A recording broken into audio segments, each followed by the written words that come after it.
semuanya, kali ini kita akan belajar bersama tentang sifat koligatif larutan.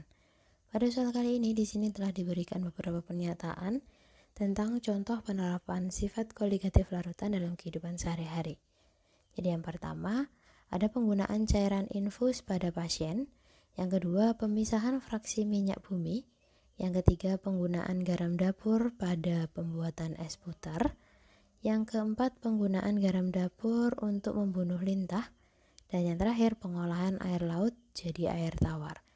Nah, dari kelima pernyataan itu ditanyakan manakah pernyataan yang merupakan contoh penerapan sifat koligatif larutan yang berhubungan dengan tekanan osmotik larutan. Oke, mari kita kerjakan bersama-sama. Sebelum kita mencari tahu manakah yang merupakan penerapan dari tekanan osmotik, kita perlu tahu dulu bahwa sifat koligatif itu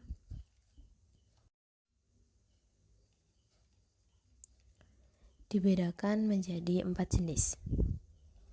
Jadi yang pertama ada penurunan tekanan uap. Yang kedua, kenaikan titik didih.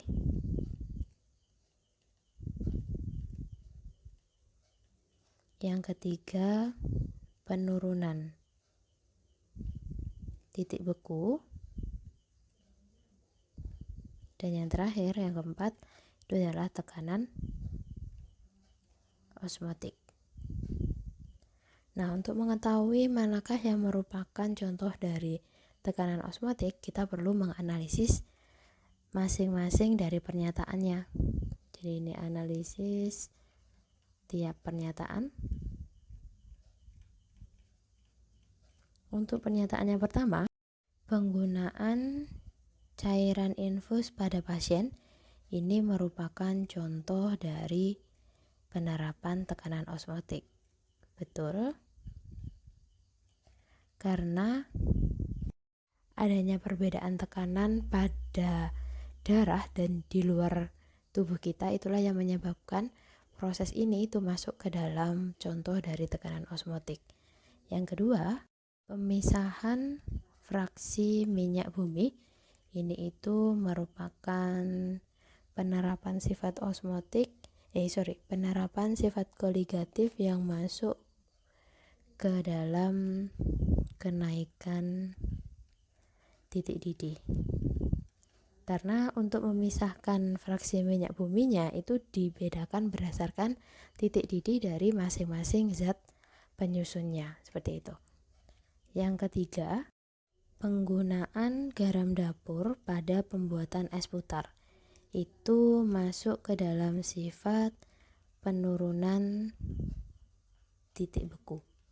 Kenapa? Karena saat diberikan garam nanti titik beku dari esnya itu akan turun sehingga dia akan awet membeku.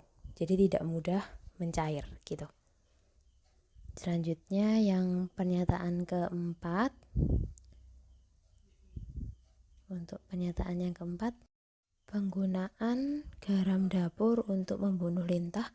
Kalau ini dia juga masuk ke dalam contoh tekanan osmotik, di mana adanya garam dapur itu dia nanti akan meresap ke dalam tubuh lintah karena perbedaan tekanan itu, sehingga tubuh lintahnya akan mengeluarkan cairan dan lama-lama dia akan mengering sehingga si lintah akan mati. Nah, pernyataan yang kelima, pengolahan air laut menjadi air tawar.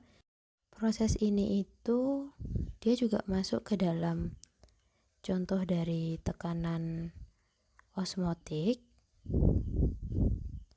Namun dalam prosesnya dia menggunakan proses osmosis balik. Seperti itu. Nah, dari beberapa penjelasan ini maka dapat disimpulkan bahwa